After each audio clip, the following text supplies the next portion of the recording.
दोस्तों, फिल्मों के सिंघम को तो आपने बहुत बार देखा होगा।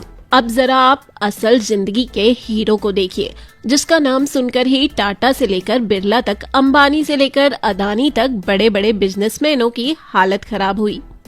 एक ऐसा अफसर जिसे अपनी सरकारी कुर्सी बचाने की फिक्र कभी नहीं रही, बल्कि कुर्सी पर बैठते ही उसने सिस्टम की सबसे बड़ी बीमारियों को जड़ से काटना शुरू कर दिया। आज हम बात कर रहे हैं महाराष्ट्र के सबसे निडर IAS अफसर तुकाराम मुंडे की, जिन्हें लोग असल जिंदगी का असली सिंघम कहते हैं। ये कहानी उस जाबाज अफसर की है जिसने अपनी 21 साल की नौकरी में लगभग 25 से ज्यादा तबादले झेले हैं, लेकिन हर बार जब उसका ट्रांसफर होता है तो जनता रोती है और भ्रष्ट अधिकारी जश्न मनाते हैं।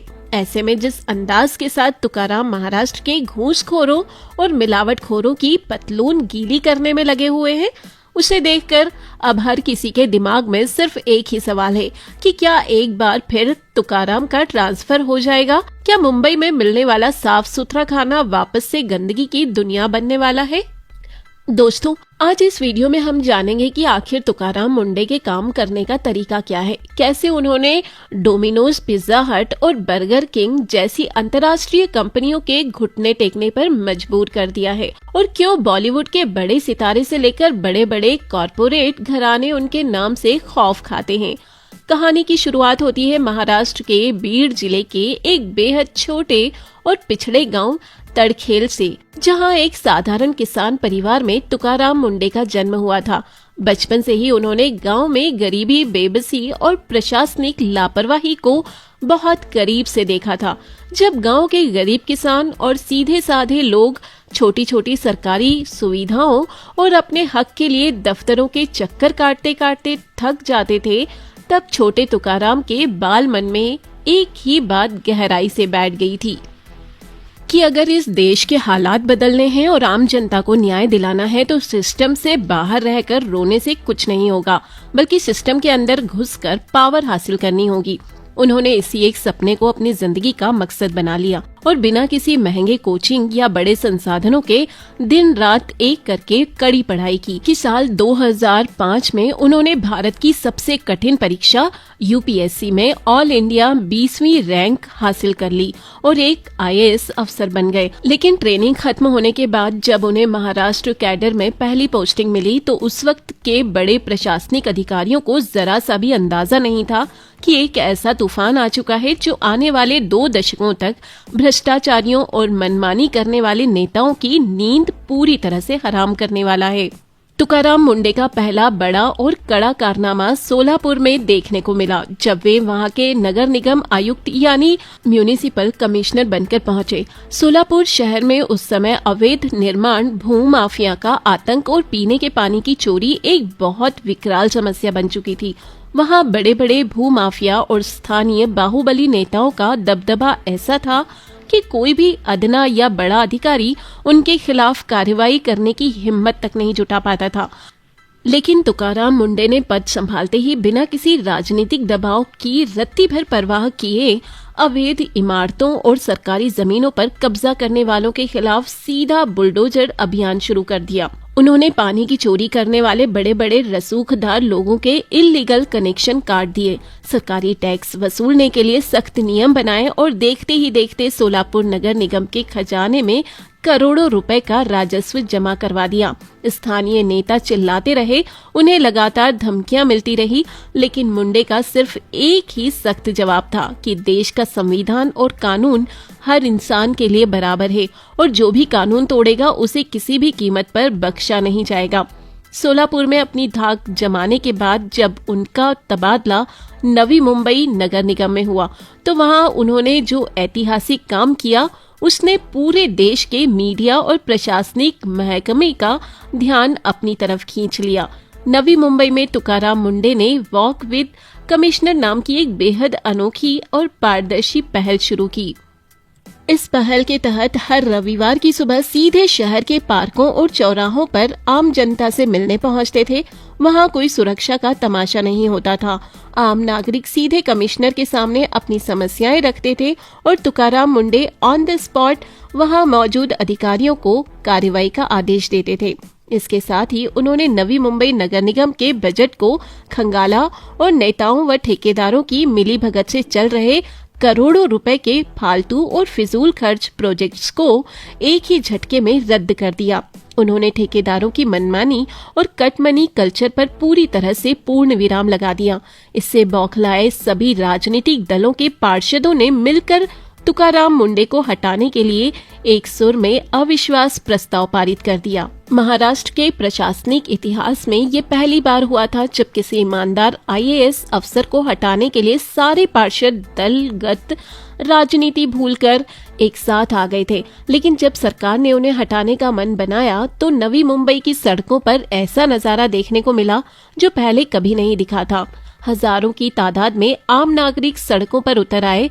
आम जनता ने बैनर लेकर नारे लगाए कि अगर मुंडे नहीं तो वोट नहीं, और आम जनता के इस उग्र विरोध के आगे आखिरकार राज्य सरकार को झुकना ही पड़ा।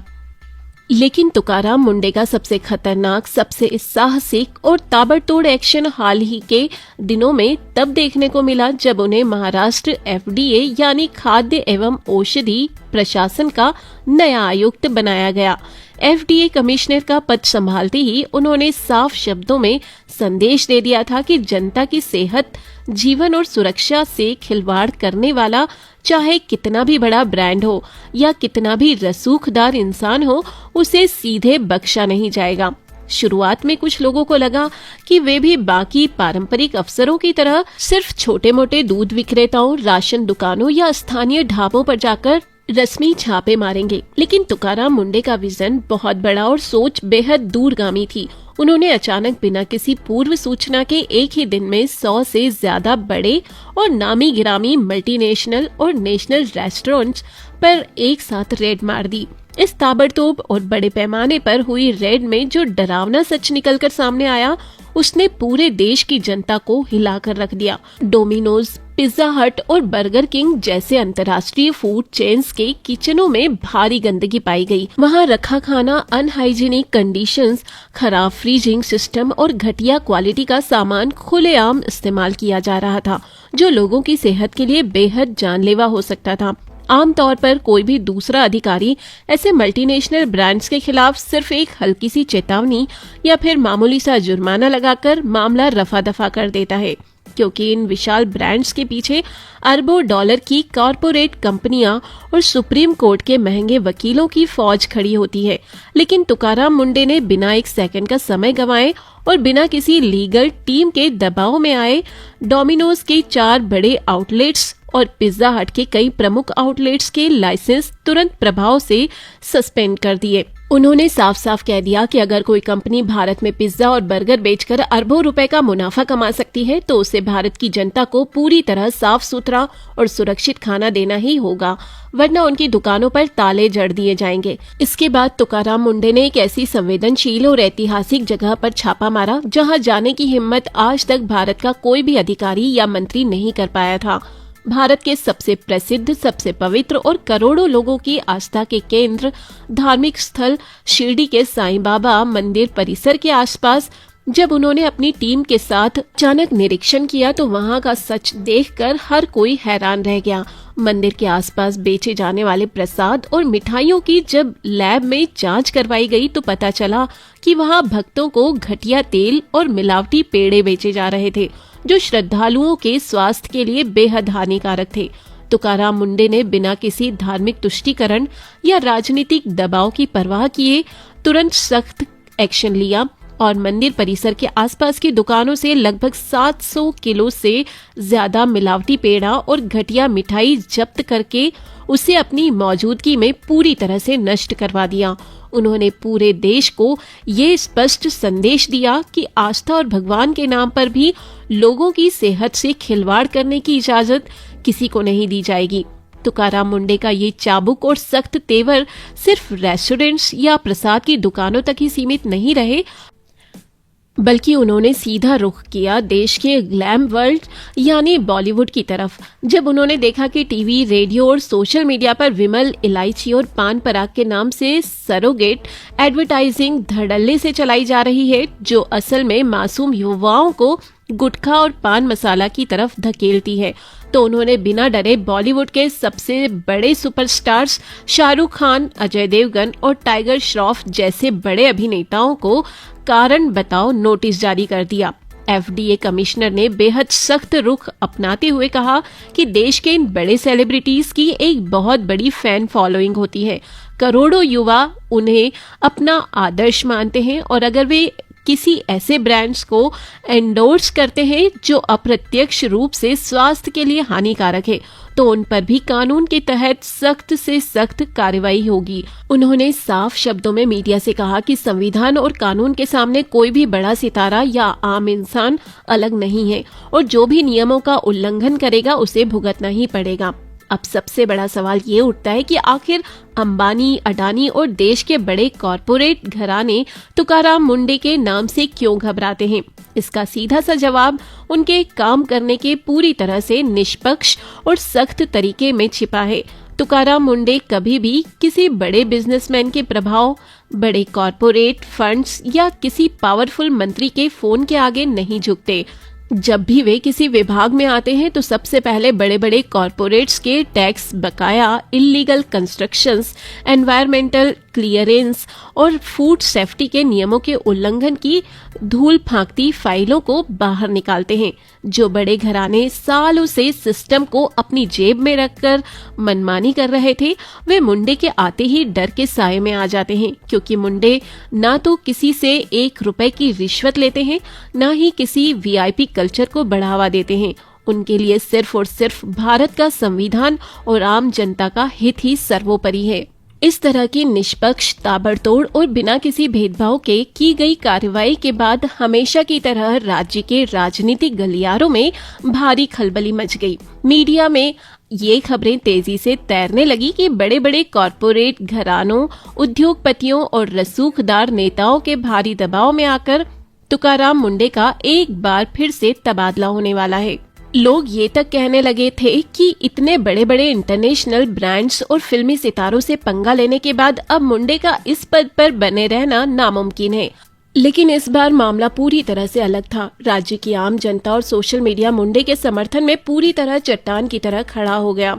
जनता के इस भारी मूड को देखते हुए आखिरकार महाराष्ट्र सरकार के मंत्रियों को खुद मीडिया के सामने आकर यह आधिकारिक बयान देना पड़ा कि तुकाराम मुंडे का कोई ट्रांसफर नहीं किया जाएगा और वे अपने पद पर बने रहकर इसी तरह से निर्भीक होकर सख्त कार्रवाई करते रहेंगे। तुकाराम मुंडे की पूरी लाइफस्टाइल, अनुशासन और उनके काम करने का तरीका आज के दौर में भारत के हर युवा और हर नए प्रशासनिक अधिकारी के लिए एक बहुत बड़ी मिसाल है। वे हर सुबह 5 बजे से अपनी दिनचर्या शुरू करते हैं और बिना किसी मानसिक थकान के दिन में 14 से 16 घंटे लगातार काम करते हैं।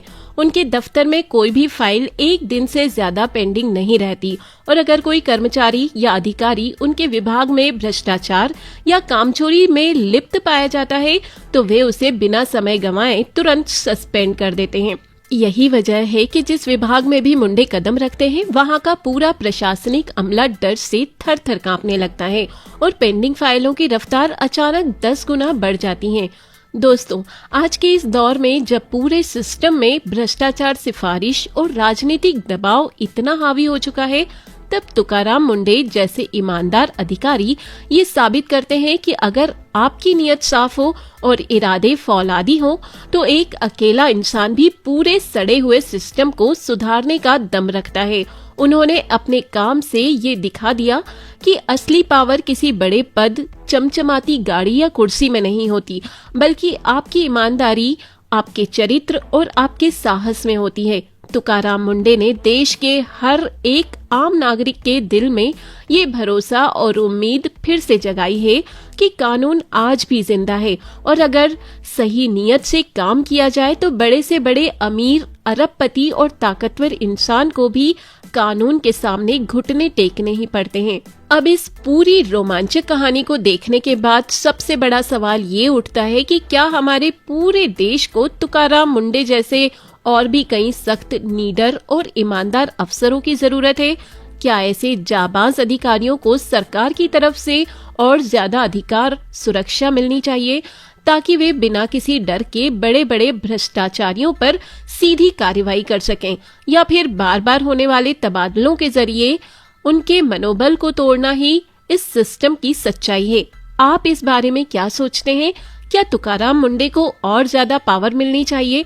अपनी बेबाक राय नीचे कमेंट सेक्शन में जरूर शेयर करें और इस वीडियो को हर उस हिंदुस्तानी तक पहुंचाएं जो एक सच्चे और नीडर अफसर की कहानी सुनना चाहता है। बाकी मिलते हैं अगली वीडियो में। जब तक के लिए जय हिंद, जय भारत।